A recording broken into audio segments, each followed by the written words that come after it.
Foreign language skills. Intermediate. Module 7. Your career. 7.1. Choosing a career is one of the biggest decisions we make in life. It used to be that we chose only one career. People would start a job when they were 18, 19 or 20 and stay in that same career for life. Their career path was quite straightforward. Nowadays, it is normal for people to change careers 5, 6, 7 times. New technology and globalization means things change quickly. We need to study and keep up with all the changes. I've had 4 different careers now. I like moving from one job to another. It means life never gets boring. It's much better to keep learning different things in different careers. I have no idea what career I'll choose next. Perhaps one that doesn't even exist today. 7.2. Money makes the world go round is a well-known idiom in English. It means that if you want to buy a house, or travel round the world or study at a good college or university, you will need money, and probably lots of it. So, how can you get more money to do all these things? How can you become rich? Many people will give you lots of different advice. Here is my own personal list of 5 simple and practical things you can do to make your bank account really take off. Number 1. Save your money. Don't always spend the money you make on things you don't really need. Here is an often used illustration of what I mean. If you spend $3 on a cup of coffee every day at work, that's $15 per week, or about $60 a month. Over a year, that will cost you about $720, and over 20 years, all those cups of coffee will add up to $14,000. Number 2. Choose your friends carefully. Make friends who are rich, or want to become rich, just like you do. When you do this, you will learn more about how to make money. Warren Buffett, one of the richest people in the world, gives this advice. It's better to hang out with people better than you. Number 3. Find out what you really love to do, and then focus your time and energy on that. Steve Jobs, creator of Apple Computer, often talked about focus. You need to be so excited about what you do that it makes you get up early in the morning, while other people are still sleeping. Number 4. The 4th thing you can do to become rich might sound a bit strange. Don't work. Robert Kiyosaki, the famous author of Rich Dad Poor Dad, says that perhaps you should try to start your own successful business instead of working for someone else. Does that mean you should be the boss? No, he says, being a boss is also a kind of job, and takes too much time and hard work. Instead, pay someone to be the company boss for you.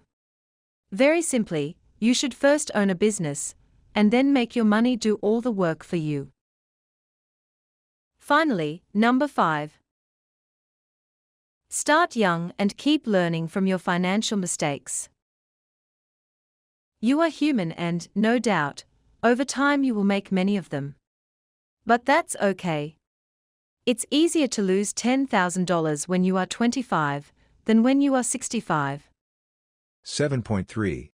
Choosing whether or not to change careers can be tough. In order to make the right decision, it's important to evaluate the reasons you're interested in making that change. Here are 4 common reasons, along with some things to consider before making a decision. Number 1. You're bored at work. This is a valid reason, but be sure to identify the source of the boredom. Do you occasionally have boring days, or have you become bored with the work itself? It's possible to change your daily routine, but if you've lost interest in your field, making a career change might be a good idea. Number 2. You're unhappy with your income. Take a look at the potential for advancement in your current career. If there are opportunities for a promotion or a raise, you may want to stick with it. If not, you might consider seeking out a new career. However, it's worth noting that changing fields can sometimes come with an initial pay cut, especially if you're moving into more of an entry-level position. Number 3. Your work is negatively affecting your physical or mental health. Be sure to pinpoint the source of this suffering. Is it specific to your particular job, or do all jobs in your career cause this discomfort? This can help you decide if you need a new job in your field or a new career altogether. Number 4. You feel that your talents and abilities aren't being used to their full potential. It's important to feel value in the work that you do. Consider discussing your feelings with your supervisor first, especially if you still feel passionate about the work you do. Other duties or projects might be available that could make use of your abilities. At the end of the day, whether or not you want to change careers is your decision. Trust yourself to make the call that's best for you. 7.4. Ryan, I just want you to know that I'm going to school to become an auto mechanic. Oh, what? Does Nat know about this? Who cares? It's my life. I really enjoy working on cars. I get it. You want to study auto mechanics because of your new boyfriend. What's his name? Jimmy or something? Listen, auto mechanics is a man's job. No, you got it all wrong. What? First of all, his name is James. And second, he doesn't work at an auto shop anymore. He had a job there for 5 years, and he really liked his job because he really learned how to identify and fix problems. You, on the other hand, can't even change the toilet paper roll in the bathroom. Hey, that's not fair. And James is now back in college. He's majoring in nursing. Nursing? That's a woman's job.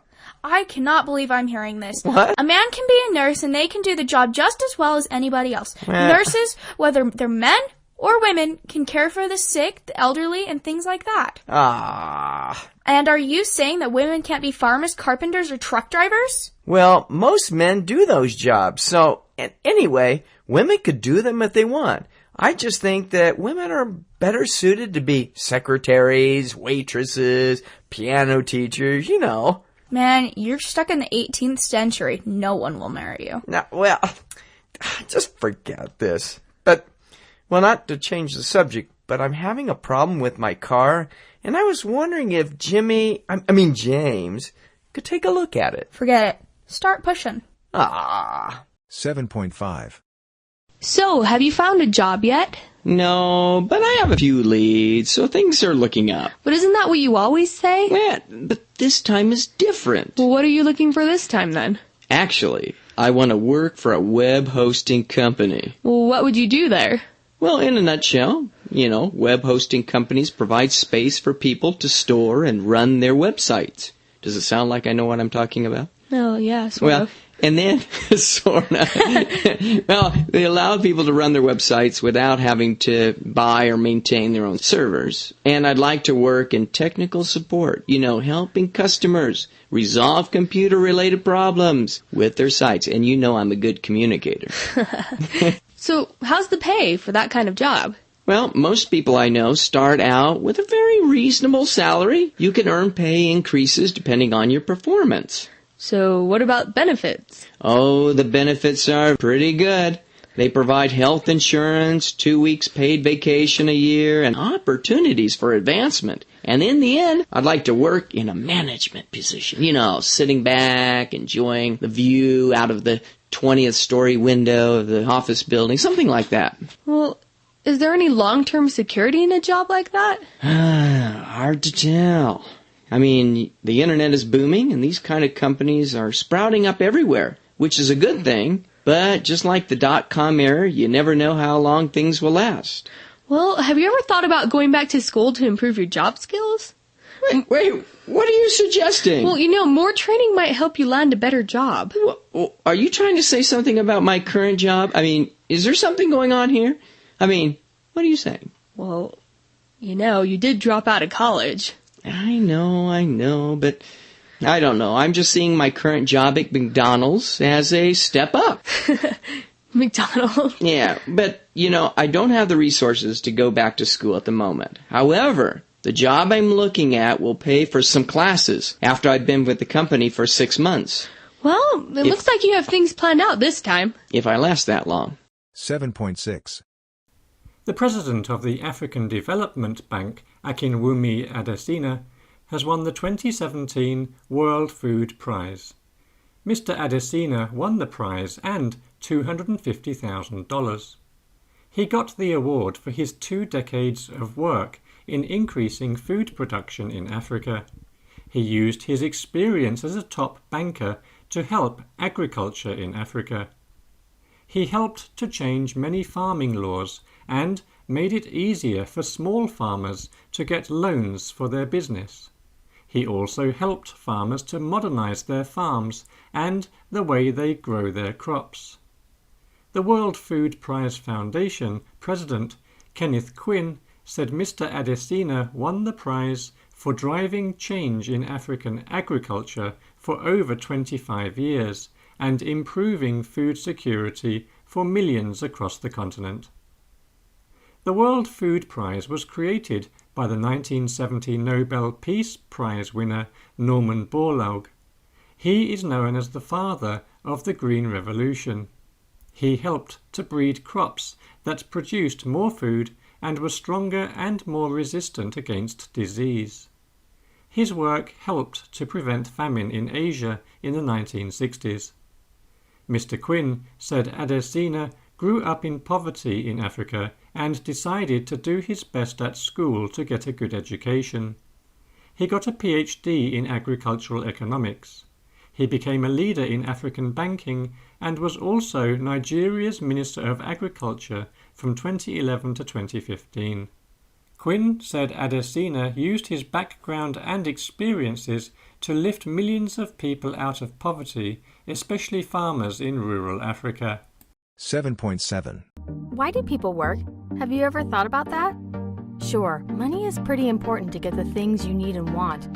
For some people, having money is really important. But for a lot of people, there are other reasons why they work. Some people love the work they get to do. Some think that the work they do is important to the world. Others enjoy where they work or the people they get to work with. And almost everyone is motivated by doing work they are good at doing. We all want to feel successful. Have you ever met someone that is unhappy with their job? It's not a pretty sight, is it? So, how do you steer yourself to a different result? Find a career that is motivating to you. And how to do that? Figure out what's important to you. Be clear about what you value. Want to spend your days working outside? That's good to know when you choose a career. Love the challenge of throwing yourself into new and difficult problems to solve? Choose a career where you get to do new and different tasks every day. Want to stay in the community where you grew up? Find careers that make that possible. These are examples of what you value shapes the decisions you should make when choosing a career. Here's the crazy thing. A lot of teens don't think about what's important to them before they choose a career path. You can get a lot out of your career, but you'll only get what you want if you know what you want. 7.8. Do you know where you'll be in 20 years? 30. Most of you will probably be working in some sort of career. But do you know what career? Where will you live? What careers will be available in the future? The reality is, many of tomorrow's careers don't even exist yet. Think about it. Do you think the people of 40 years ago imagined working on computers? As you can see, thinking about the future can be both challenging and exciting. The good news is, there are ways to help prepare for your career of the future. It begins with exploring what interests you, what drives you, what gets you excited. It may be one of your favorite classes in school, or it could be a hobby, music, art, technology, or working with other people.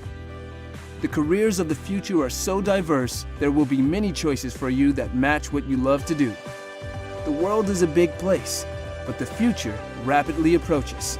The world continues to become smaller and smaller. But don't sweat it. If you begin exploring your options now, your future will be bright. You are in the driver's seat. Let's set a course for your future. Let's explore where your drive might take you. 7.9. People have wondered for years what Santa does and how he does it for free. Researchers have now come up with an answer to these age-old questions.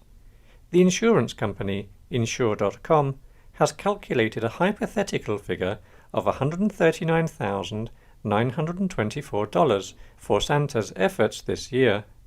This is a 1.5% increase on last year, which is in keeping with austerity measures suffered by most people around the world. The figure is roughly twice the amount that caregivers in the USA would receive. Researchers at Insure.com created a list of the various jobs Santa performs throughout the year to create a job description. They then estimated the total time spent on each task to get the final figure for Santa's annual salary. The researchers discovered that Santa is indeed a multi-skilled worker who pretty much has to be a jack of all trades. Among his skills are reindeer handling, gift wrapping, chimney expert and map reader. The vast majority of his salary, however, comes from managing his toy factory. It is estimated the bearded one spends 2,912 hours a year organizing his elves and making sure toys for the world's children are of the right quality. He gets the standard $40.09 an hour for this. His highest hourly rate is for the 10 hours he spends being a sleigh pilot and delivering presents. Comparisons were made with airline pilots, and researchers reckoned a sleigh pilot would earn $62.31 an hour. 7.10. Al and Lexi realize there's a big world out there, and upon graduating from high school, they'll be thrust into an abundance of opportunities. But how will they make choices and navigate this new world? Luckily, they have their teachers, counselors, school support staff and partners, parents, and an entire community to guide them through a process that will equip them for whatever path they choose. The process is called academic and career planning. We like to think of the academic and career planning process as a voyage. You, the student, like Al and Lexi, are empowered to create a map for your future. And it all comes with the necessary tools to help: the mirror, the compass, the map, and the vehicle. Who am I? The mirror. What interests me? What am I especially good at? What is my preferred learning style? What makes me different from others? How do I want to be perceived? Answering these questions will help you appreciate what makes you unique. What do I want to do? The compass. There are so many options to explore. What careers would I like and be good at? What industries am I most interested in? What types of jobs will be available in the future? And how much can I expect to earn in different careers? Answering these questions will help you start charting the initial leg of your journey. How do I get there? The map. What courses should I be taking to position me for success? What work or service experiences will give me exposure and teach me the skills I need? What about extracurricular activities? What type of education do I need after high school? What are the admission requirements, and how much will it cost? Having so many choices can seem overwhelming. That is where a map comes in handy. Your personal academic and career plan will guide you through how to answer these questions so that you can chart, monitor, and revise your personal journey as needed. Go. The vehicle. Your own personal voyage is unique to you. Every student has a unique destination and a unique way of getting there. It's time to step into your future.